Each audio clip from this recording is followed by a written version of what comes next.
Bhojpuri cinema के successful star big boss में मचा चुके हैं तहलका। एक ने तो शो में ही कर ली थी शादी। सलमान खान के रिलेटेड शो बिग बॉस में कई फेमस भोजपुरी स्टार्स भी नजर आ चुके हैं। हालांकि ट्रॉफी उनके हाथ नहीं लग पाई थी।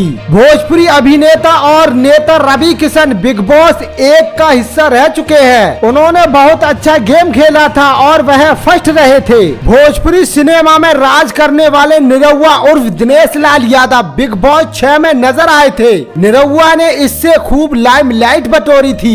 भोजपुरी इंडस्ट्री की खूबसूरत मल्लिका मोनालिसा बिग बॉस 10 का हिस्सा रही। शो पर ही उन्होंने अपने बॉयफ्रेंड विक्रांत सिंह से शादी कर ली थी। खेसारी लाल यादव भी भोजपुरी इंडस्ट्री के सक्सेसफुल स्टार्स में से एक हैं। वह बिग बॉस 13 में नजर आए थे, लेकिन वो जल्द ही एलिमिनेट हो गए थे। भोजपुरी एक्ट्रेस अक्षरा सिंह करण जौहर के बिग बॉस OTT में नजर आई थी। हालांकि बहुत कम समय में उनका भी पत्ता कट गया था, लेकिन उनको बाहर आने के बाद काफी लोकप्रियता हासिल हुई। आपको बता दें, बिग बॉस 16 जल्द ही आने वाला है। इस सीजन में भोजपुरी एक्ट्रेस सिंगर निशा पांडे का नाम सामने आ रहा है और अक्षरा सिंह को भी चुना जा सकता है। हालांकि अभी इसकी आधिकारिक पुष्टि नहीं हुई है कि वह अक्षरा सिंह जाने वाली है या निशा पांडे। ये तो आने वाला वक्त बताएगा। दोस्तों, आपको ये न्यूज कैसा लगा कमेंट में जरूर बताएं और भोजपुरी इंडस्ट्री से जुड़ी खबरों के लिए मेरे YouTube चैनल को सब्सक्राइब करना ना भूलें।